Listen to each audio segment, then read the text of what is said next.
ಕಂದಾಯ ಇಲಾಖೆ ಅಧಿಕಾರಿಗಳ ಎಡವಟ್ಟು. ಜಮೀನಿಗಾಗಿ ವೃದ್ಧ ದಂಪತಿ ಅಲೆದಾಟ.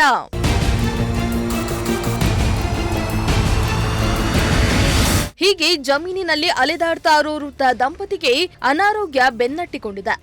ರೋಗವಾಸಿಗೆ ನಿತ್ಯ ಆಸ್ಪತ್ರೆಗೆ ಅಲೆದು ಸುಸ್ತಾಗ್ತಿದ್ದಾರೆ. ಇದರ ಮಧ್ಯೆ ತಮ್ಮ ಜಮೀನನ್ನ ಉಳಿಸಿಕೊಳ್ಳಲು ಅಲೆದಾಡುವಂತಹ ಸ್ಥಿತಿ ನಿರ್ಮಾಣ ಆಗಿದೆ. ಅದು ಆಗಿರುವುದು ಕಂದಾಯ ಇಲಾಖೆ ಅಧಿಕಾರಿಗಳ ಎಡವಟ್ಟಿನಿಂದಾಗಿ.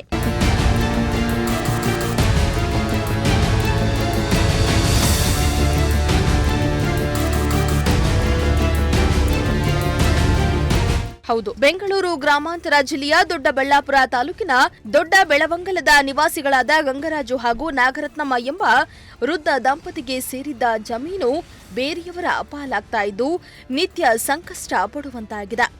ದೊಡ್ಡ ಬೆಳವಂಗಲದ ನಿವಾಸಿಗಳಾದ ಗಂಗರಾಜು ಹಾಗೂ ನಾಗರತ್ನಮ್ಮ ಎಂಬ ದಂಪತಿಗೆ ಸರ್ವೆ ನಂಬರ್ 159ರಲ್ಲಿ 2 ಎಕರೆ ಜಮೀನಿದೆ. ಈ ಜಮೀನು ಗಂಗರಾಜು ಅವರ ತಂದೆ ಗಂಗಾ ನರಸಯ್ಯ ಎಂಬುವವರಿಗೆ ಸೇರಿದ್ದು, ತಂದೆ ಮರಣದ ನಂತರ ಪಹಣಿ ಹಾಗೂ ಖಾತೆಗೆ ಅರ್ಜಿ ಹಾಕಿದ್ದಾರೆ. ಆದರೆ ದೊಡ್ಡ ಬೆಳವಂಗಲ ನಾಡ ಕಚೇರಿಯ ಅಧಿಕಾರಿಗಳು ಮಾಡಿರೋ ಎಡವಟ್ಟಿಗೆ ಗಂಗರಾಜು ಜಮೀನು ಜಯಮ್ಮ ಎಂಬುವರ ಹೆಸರಿಗೆ ಖಾತೆಯಾಗಿದೆ. ಇದರಿಂದ ಕಂಗಾಲಾದ ಗಂಗರಾಜು ದಂಪತಿ ಜಮೀನು ಉಳಿಸಿಕೊಳ್ಳಲು ನಿತ್ಯ ಸರ್ಕಾರಿ ಕಚೇರಿಗೆ ಅಲೆದಾಡ್ತಿದ್ದಾರೆ. ನಮ್ಮ ಜಮೀನಿಂದ ಸರ್ವೆ ನಂಬರ್ 159 ಸರ್. ಇದರಲ್ಲಿ 2 ಎಕರೆ ನಮಗೆ ಬಂದಿರೋದು. ಇದರಲ್ಲಿ ಇನ್ನು ಅಕ್ಕಪಕ್ಕ ಸುತ್ತಮುತ್ತ ಇರೋದೆಲ್ಲ ಅವ್ರದ್ದು ಏನೇನಿದೆ ಗೊತ್ತಿಲ್ಲ ಸರ್. ಅದು ಅಂದರೆ ನಮಗೆ ಬಂದಿರೋದು ಗಂಗನರಸಯ್ಯ ಬಿನ್ ಗಂಗಯ್ಯ ಅನ್ನೋದು 2 ಎಕರೆಗೆ 159 ಸರ್ವೆ ನಂಬರ್. ಈಗ ಆಗಿರೋದು ಯಾರಿಗೀಗ? ಈ ಜಯಮ್ಮ ಅನ್ನೋರ್ಗೆ ಆಗಿದೆ. ಅವರು ಡಾಕ್ಯುಮೆಂಟ್ ಏನೇನು ಕೊಟ್ಟಿದ್ದಾರೆ? ಅವ್ರು ಏನು ಕೊಟ್ಟಿಲ್ಲ ಸರ್. ಅದು ಡಾಕ್ಯುಮೆಂಟ್ ಒಂದು ಸುರಕ್ಷನೂ ಕೊಟ್ಟಿಲ್ಲ.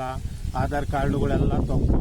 ಗಂಗನರಸಯ್ಯ ಇರೋದನ್ನ ತಗೊಂಡು ಹೋಗ್ಬಿಟ್ಟು ಸಂಬಂಧಿಕರು ಅಂತೇಳಿ ಪೋತಿಕತೆ ಮಾಡಿಕೊಟ್ಟಿದ್ದಾರೆ ಅವ್ರಿಗೆ. ಆಮೇಲೆ ಗಂಗರಾಜು ಅಂದ್ರೆ ನಾನು, ಅದರಲ್ಲಿ ಅವ್ರದ್ದು ಮಗನ ಹೆಸರು ಗಂಗಣ್ಣ, ಅವ್ರು ತೀರೋಗ್ಯವ್ರೆ.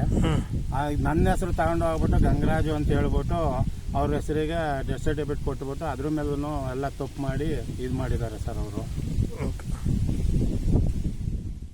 ಕಳೆದ 6 ತಿಂಗಳಿನಿಂದ ದೊಡ್ಡಬಳ್ಳಾಪುರ ತಾಲೂಕು ಕಚೇರಿ, ಉಪ ವಿಭಾಗಾಧಿಕಾರಿ ಕಚೇರಿ ಮತ್ತು ಜಿಲ್ಲಾಧಿಕಾರಿಗಳ ಕಚೇರಿಗೆ ಅಲೆದು ಸಾಕಾಗಿ ದಿಕ್ಕು ತೋಚದ ಹಂತಕ್ಕೆ ಹೋಗಿದ್ದಾರೆ. ನ್ಯಾಯ ಎಲ್ಲಿ ಸಿಗುತ್ತೋ ಇಲ್ವೋ ಅಂತ ಕಣ್ಣೀರಿಡ್ತಿದ್ದಾರೆ. ಸರ್, ನಮ್ಮ ಇದಕ್ಕೋಸ್ಕರ ಡಾಕ್ಯುಮೆಂಟ್ ಎಲ್ಲ ತಗೊಂಡೋಗಿ AC ಕೊಟ್ಟಿದ್ದೀವಿ ಸರ್. AC ಒಳಗೆ ಇವತ್ತು ಬನ್ನಿ ನಾಳೆಗೆ ಬನ್ನಿ ಅಂತ ಓದಲ್ಲೇ ಇದ್ದೀವಿ. ಅವ್ರು ಸಿಗ್ತಾನೆ ಇಲ್ಲ. ಇಲ್ಲಿಂದ ಅಲ್ಲಿಗೋಗಿ ಅಲ್ಲಿಂದ ಅಲ್ಲಿಗೋಗಿ ಅಂತೇಳಿ ಬರೀ ಇದನ್ನೇ ಹೇಳ್ತಾ ಇದ್ದಾರೆ. ಸುಮಾರು 3-4 ತಿಂಗಳಿಂದ ಬರೀ ಇದೇ ಆಗ್ತಾ ಇದೆ ಸರ್ ಅವ್ರದ್ದು. ಅಲ್ಲೂ ಸರಿಯಾಗಿ ರೆಸ್ಪಾಂಡ್ ಮಾಡ್ತಾ ಇಲ್ಲ, ನಮಗೆ ಒದಗಿಸ್ಕೊಡ್ತಾ ಇಲ್ಲ. ಆ ಕಾರಣಕ್ಕೋಸ್ಕರ ನಾವು ನೀವೇನು ಅಲ್ಲಿ ಬಂದು ನೋಡಿದ್ಕೆ ದಯವಿಟ್ಟು ನಮಗೆ ನಿಮ್ಮ ಮರೆ ಬಂದಿದ್ದೀವಿ ಸರ್. ನಿಮ್ಮ ಮರೆಯಿಂದ ನಮಗೆ ಏನಾದರೂ ನ್ಯಾಯ ದೊರಕಬಹುದು ಅಂತ ಹೇಳ್ಬಿಟ್ಟು ನಾವು ಕೇಳ್ಕೊತಾ ಇದ್ದೀವಿ ಸರ್. ನಮಗೆ ಏನೂ ಗೊತ್ತಿಲ್ಲ. ಇಬ್ಬರು ಪೇಷೆಂಟ್ಗಳು ಸರ್. ನಾವಿಬ್ರು ಆಪ್ರೇಷನ್ ಆಗಿ ಪೇಷೆಂಟ್ಗಳು ಸರ್. ನಿಮ್ಮ ಮೊರೆ ಬಂದು ನಿಮ್ಮಿಂದ ನಮಗೆ ಅನುಕೂಲ ಆಗಬೇಕು ಅಂತ ನಾವು ಕೇಳ್ಕೊತಾ ಇದ್ದೀವಿ ಸರ್.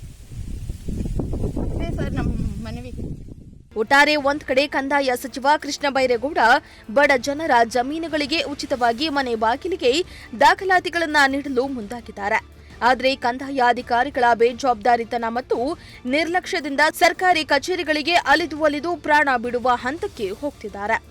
ಇಂತಹ ಬೇಜವಾಬ್ದಾರಿತನ ತೋರ್ತಾ ಇರುವ ಅಧಿಕಾರಿಗಳ ವಿರುದ್ಧ ಕಠಿಣ ಕ್ರಮ ತೆಗೆದುಕೊಂಡು ನೊಂದ ವೃದ್ಧ ದಂಪತಿಗೆ ನ್ಯಾಯ ಒದಗಿಸಬೇಕಾಗಿದೆ. ಸಿದ್ದಲಿಂಗಸ್ವಾಮಿ, ಪ್ರಜಾಶಕ್ತಿ ಟಿವಿ, ದೊಡ್ಡಬಳ್ಳಾಪುರ.